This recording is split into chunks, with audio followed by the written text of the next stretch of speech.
dari segi kenyataan yang ada dalam kehidupan sosial, tidak ada orang yang sering sedekah itu jadi miskin, nggak ada. Ya, yang biasanya terjadi adalah orang-orang yang biasa sedekah itu biasanya hartanya itu meningkat dan berkah.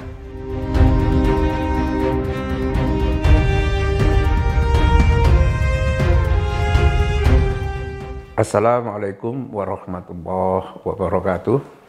Pemirsa yang berbahagia, pada kesempatan ini kita ingin mengkaji tentang sedekah, atau lebih persisnya adalah logika sedekah.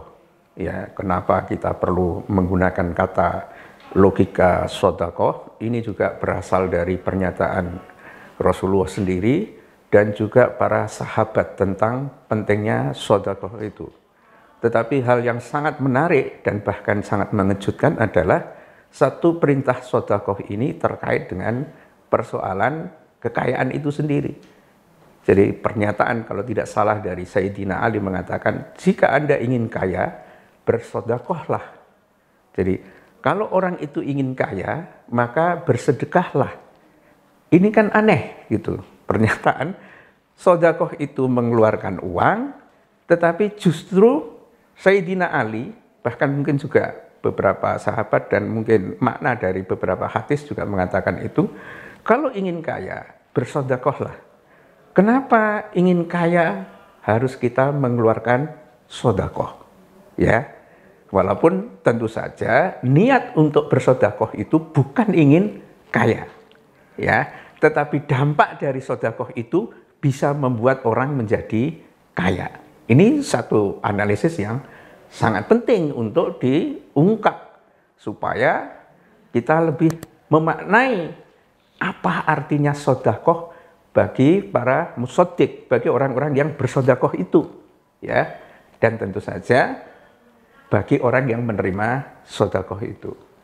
Sudah jelas bahwa perintah sedekah, infak, zakat dan lain sebagainya adalah perintah-perintah yang selalu ditekankan oleh ajaran kita, Al-Quran, sebagai bagian dari keimanan kita. Jadi selalu, hai orang-orang yang beriman, bersedekahlah kalian, dan lain sebagainya. Kenapa itu begitu? Karena memang salah satu tujuan dari sedekah itu adalah memang untuk membantu masyarakat atau membuat ekonomi dari kehidupan umat Islam itu menjadi kuat, ya.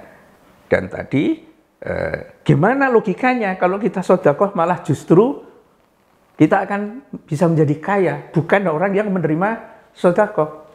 Ya, ini logikanya gimana? Kalau kita belajar matematika, ya, kalau kita belajar matematika, kita punya uang 1 juta, disedekahkan 100.000, berapa uang yang menjadi milik kita itu?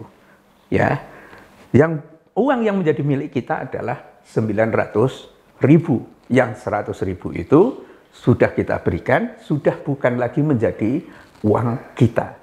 Nah, logika manusia pada umumnya sangat dipengaruhi oleh pandangan matematis seperti ini.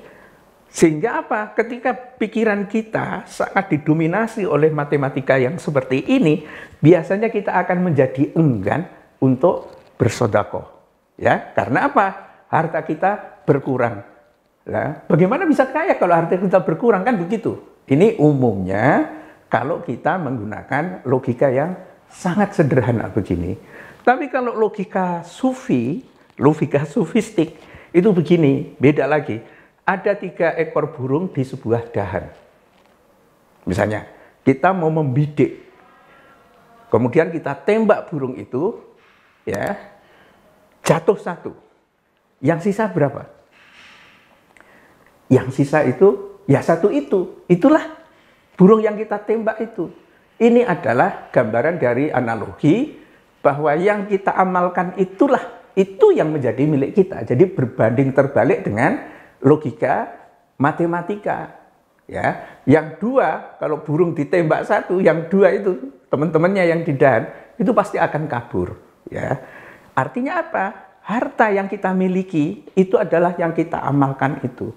Apa yang kita sedekahkan itu. Itulah yang sebetulnya harta yang kita miliki itu.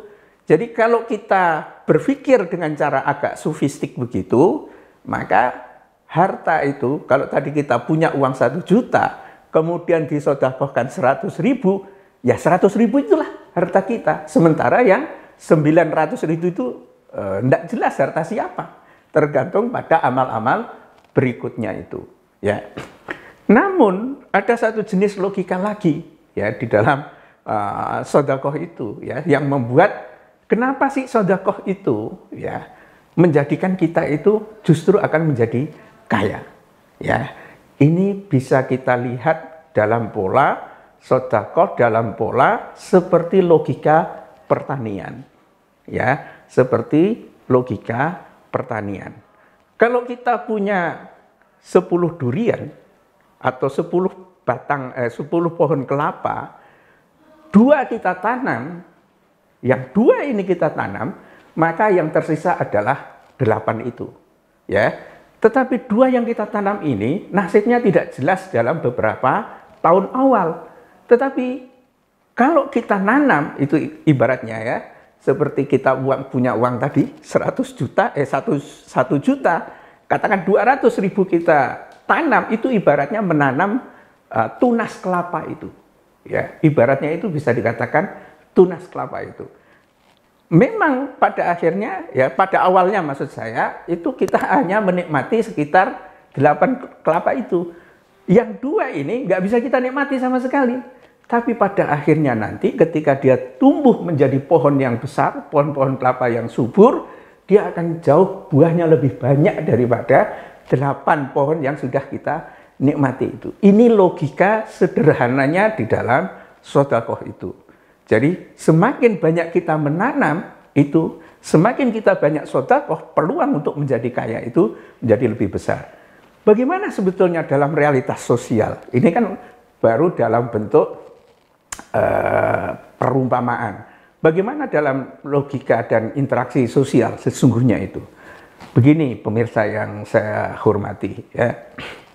Kalau kita itu bersedekah, ya, bahkan dengan kesederhanaan hidup kita, kita siap untuk bersedekah, siap membantu tetangga, siap membantu orang lain dalam sedekah.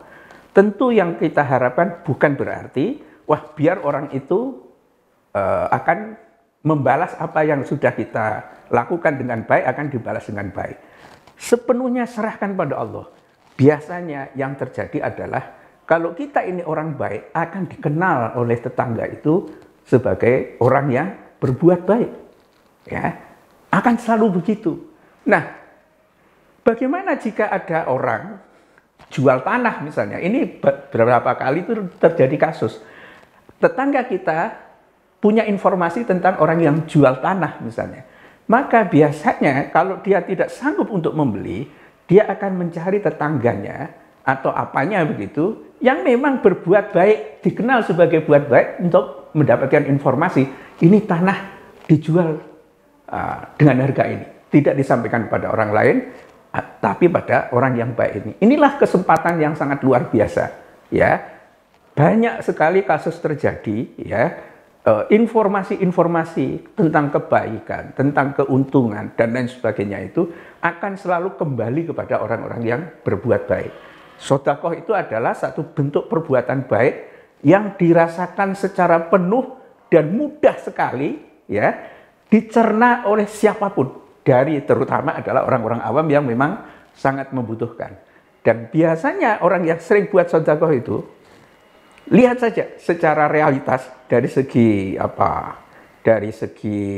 kenyataan yang ada dalam kehidupan sosial, tidak ada orang yang sering sedekah itu jadi miskin, nggak ada.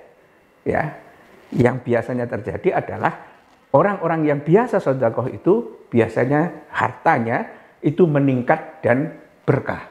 Karena apa? Banyaknya informasi, dia dimudahkan dalam melakukan transaksi, tidak mengalami kesulitan. Karena apa? Orang percaya ini adalah orang yang berbuat baik. Sebaliknya, kalau orang itu kaya, tapi dia bakhil, mungkin nggak ada orang yang memberikan informasi seperti itu. Enggak, tidak bisa. Kenapa? Karena persepsi dari tetangga, dari lingkungan sosial di sekitarnya, tidak suka dengan orang yang bakhil itu. kaya tapi bakhil, ini yang memang dikehendaki oleh setan itu, gitu loh. Dan karena itu hartanya mungkin saja ada, tetapi seperti sumur, ya, yang punya sumber tapi tidak pernah diambil airnya. Jadi sumur itu menjadi keruh dan airnya pasti tidak sehat. Sama seperti itu, ya. Orang kaya tetapi bakhil, tidak mau sedekah, itu ibaratnya sumur, ya, sumur yang digali itu maksud saya, ya. Punya sumber air, tetapi airnya tidak pernah diambil. Apa yang terjadi dengan air sumur itu? Pasti biasanya itu adalah air yang beracun atau air yang memang tidak sehat untuk dikonsumsi. Karena apa? Ya karena memang dia tidak sesuai dengan fitrahnya air untuk mengalir itu. Nah, inilah realitas-realitas yang sangat penting kita pahami, ya. Jangan takut untuk bersedekah, ya. Dan jangan biarkan logika matematika kita yang konvensional itu mendominasi cara kita berpikir untuk bersedekah, ya. Gunakan logika pertanian. Kalau tidak mau logika sofistik seperti 3 ekor burung yang kita bidik, yang jatuh satu itu, paling tidak logika pertanian. Investasikan, jadi sedekah seperti investasi atau menanam dan tunggu saja. Nanti ketika tanaman itu sudah tumbuh, dia akan mengeluarkan hasil yang baik. Maka kata-kata yang bijak dari para sahabat, bahkan dari Rasulullah sendiri, dan perintah yang ada di dalam Al-Quran untuk kita itu bersedekah, pada dasarnya memiliki dampak bahwa itu akan membuat kita bisa menjadi lebih kaya. Walaupun kita tidak ingin tujuan itu kaya, ya. Jangan mengatakan sedekah kepada saya, bukan. Tapi bersedekahlah dan niatkan itu untuk memenuhi perintah dari Allah itu sendiri. Bukan karena ingin kaya. Kaya adalah konsekuensi dari kita bersedekah itu sendiri. Billahi taufik wal hidayah. Assalamualaikum warahmatullahi wabarakatuh.